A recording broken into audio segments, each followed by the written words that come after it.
Are you aware that according to the Bible, sin is a sin is a sin? They're all equal. They're all the same in God's eyes. I know that sounds a little difficult to believe, but let me read you what the Bible says on this subject. It's from James chapter 2. It says, "But if you show favoritism, you sin and are convicted by the law as lawbreakers." Okay, showing favoritism doesn't sound too bad, but he goes on to say, "For whoever keeps the whole law and yet stumbles at just one point is guilty of breaking all of it."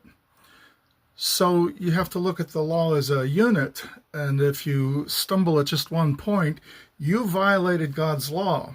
You may not have done some of the things that are forbidden in the law, but you're still a lawbreaker, and anytime you break the law, it's a sin, and the wages of sin is death, and we're all going to get the same punishment no matter what the sin was.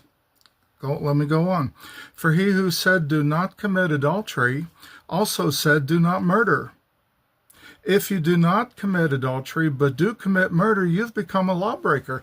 So adultery and murder are listed in the same passage with showing favoritism. If you break the law at one point, you're guilty of breaking all of it. And there are no degrees of severity in God's eyes as far as a sin is concerned. Now, there are, as far as man's concerned, there's a different set of consequences.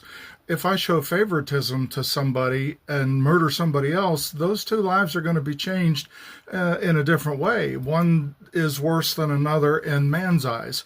But as far as God's concerned, they're all sin, they're all violation of the law, they all result in death. First of all, physical and then eternal. Jesus, as you know, he even said, if you lust in your heart, you've committed, it's the same as committing adultery. So we don't consider lust so bad as committing adultery. How about this one? Jesus says, if you're angry at your brother, it's the same as murder. It's like murdering him. So you see how sin is bad no matter what it is. So we've got to stop holding sin against people, saying, well, at least I didn't do that. That's what the Pharisee said. I'm glad I'm not like that man. I didn't do that. But what did you do? We've all sinned and fallen short of the glory of God. So you have to extend the same grace to the next guy as what the Lord extended to you. If you are forgiven, sinner, everybody else is a sinner too. And they also need forgiveness, especially in the Lord. Okay, because a sin is a sin is a sin, and let's stop making some people's sins worse than other people's. They're all the same.